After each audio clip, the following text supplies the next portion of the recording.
DJ Tarks, Garo over Tipira attack. Tadexi, Arbatin again. Tarks on the beat. Pakuda kufarwa, Chimbomira Gasekunyara. Pakuda kufarwa, Chimbomira Gasekunyara. Kufara kwevakashana tara, takuda kufara makoti tinoraya. Utuchi flow wa mudenga, kunge tinopenga mashisha tichirova. Kufara kwevakashana tara, takuda kufara makoti tinoraya. Utuchi flow wa mudenga, kunge tinopenga mashisha tichirova. Pakuda kufarwa Taxi gara wavatipira. Pakuda kufarwa kumbati borara. Pakuda kungofarwa garema watipira pafea tovauza. Tadexi gara mafoni watoshafa, waleti gara waisa pakanaka. Kufara kwevakashana tara, takuda kufara makoti tinoraya. Utuchi flow wa mudenga, kunge tinopenga mashisha tichirova. Kufara kwevakashana tara, takuda kufara makoti tinoraya.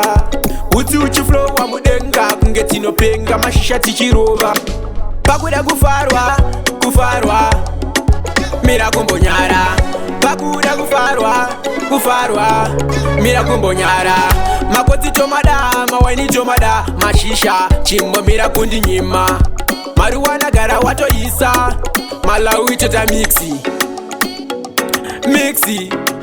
Malawi tota mixi.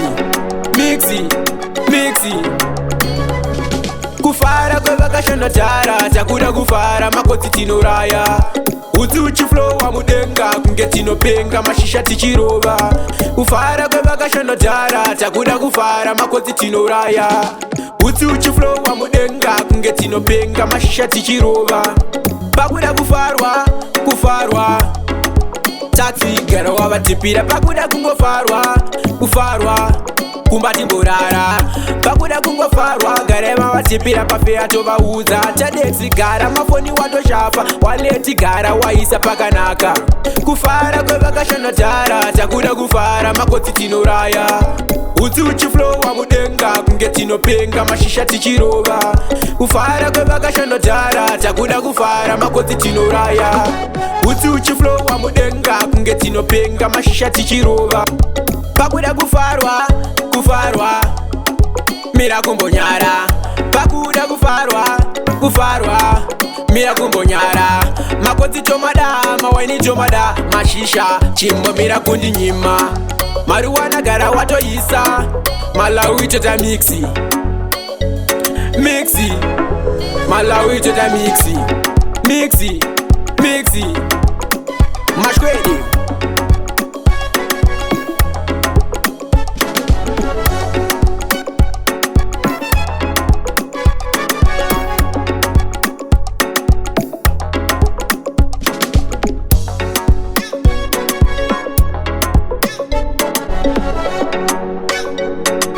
Tarks on the beat.